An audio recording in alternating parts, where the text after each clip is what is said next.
Dans cette vidéo, nous allons voir comment calculer une asymptote oblique. Admettons que nous ayons une fonction de la forme f de x égale p de x sur q de x. Eh bien, si le degré de p de x est égal au degré de q de x plus 1, eh bien, nous avons une asymptote oblique. Prenons par exemple la fonction f de x égale 3x carré moins 5x plus 4 sur 2x moins 1. Nous avons bien un polynôme du deuxième degré au numérateur et un polynôme du premier degré au dénominateur, ce qui fait qu'on peut effectivement calculer une asymptote oblique qui sera de la forme h de x égale mx plus q. Donc c'est bien l'équation d'une droite avec m la pente de l'asymptote oblique et q son ordonnée à l'origine. Alors il existe en fait deux méthodes pour calculer une asymptote oblique. La première méthode, la plus compliquée, étant le calcul de m et q. Nous allons d'abord devoir commencer par calculer la valeur de m, ce que nous obtiendrons en calculant la limite pour x tendant vers l'infini de f de x sur x, c'est-à-dire ici la limite pour x tendant vers l'infini de 3x carré moins 5x plus 4 divisé par 2x moins 1 que je dois encore diviser par x, c'est-à-dire que ça me donnera x fois 2x moins 1, ce qui me donne la limite pour x tendant vers l'infini de 3x carré moins 5x plus 4 sur 2x carré moins x.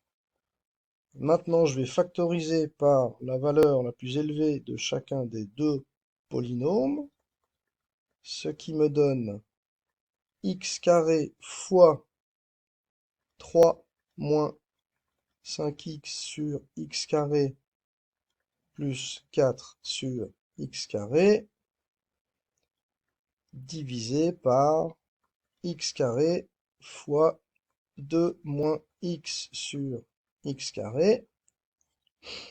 Je réécris ceci de manière un tout petit peu plus élégante, c'est-à-dire que je simplifie en écrivant limite de x tendant vers l'infini de x carré fois 3 moins 5 sur x plus 4 sur x carré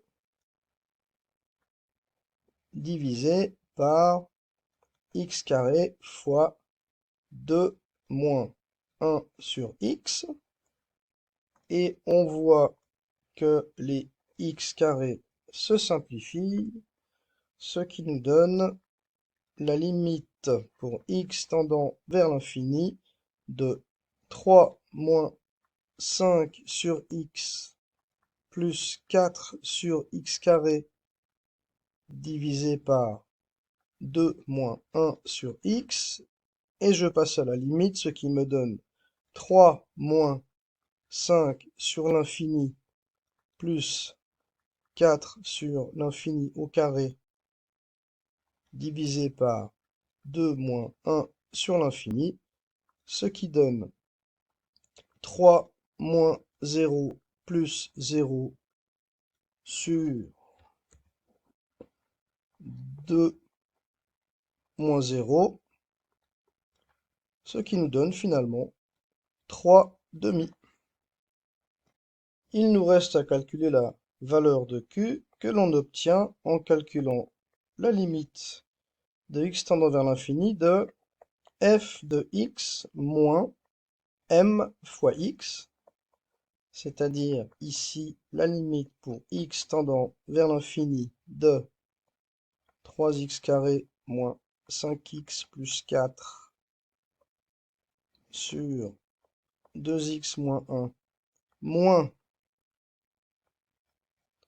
3x sur 2, ce qui est égal à la limite pour x tendant vers l'infini de 2 fois 3x carré moins 5x plus 4 moins 3x fois 2x moins 1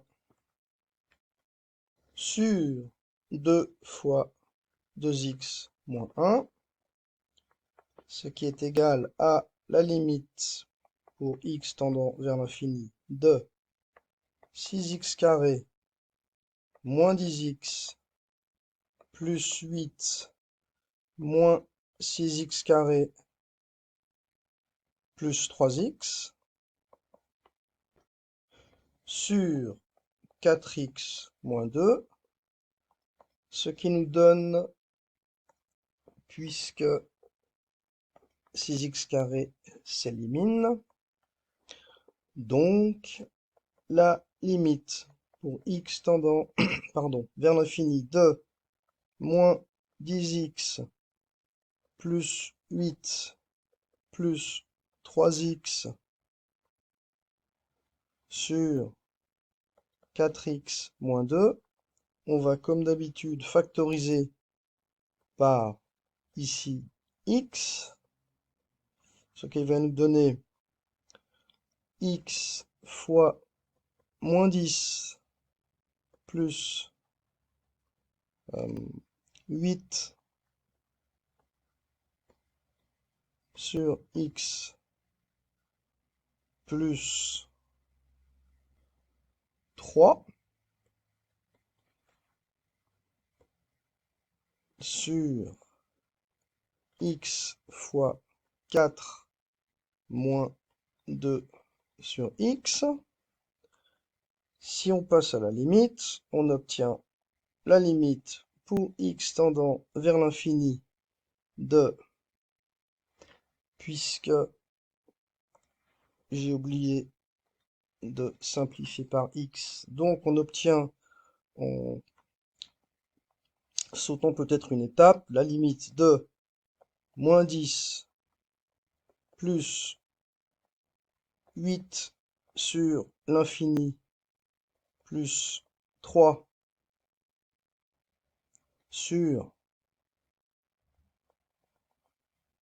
4 moins 2 sur l'infini, ce qui nous donne, en passant à la limite, moins 10 plus 0 plus 3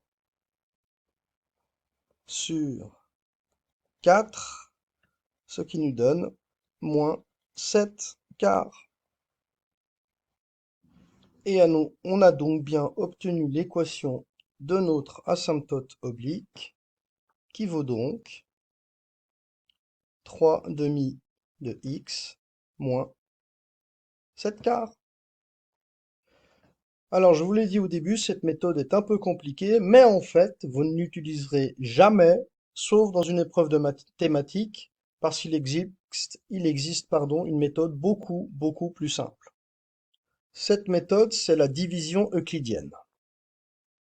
Il s'agit donc simplement de procéder à une division. Donc, par combien dois-je multiplier 2x, pour obtenir 3x carré? Eh bien, je dois multiplier par 3 demi de x. Donc, ça va me donner donc moins 3x carré plus 3 demi de x, ce qui nous donne moins 7 demi de x plus 4. Ensuite, par combien dois-je multiplier 2x pour obtenir 7 demi de x? Eh bien, par moins 5 demi de x, en fait par moins 7 quarts, ce qui nous donne 7 demi de x moins 7 quarts, et on obtient finalement un reste de 9 quarts. Et on obtient finalement 3 demi de x moins 7 quarts, ce qui est le résultat que nous avions obtenu précédemment. Vous voyez ici la représentation en bleu de notre courbe de f de x, et vous constatez que l'asymptote oblique en rouge correspond parfaitement à cette équation.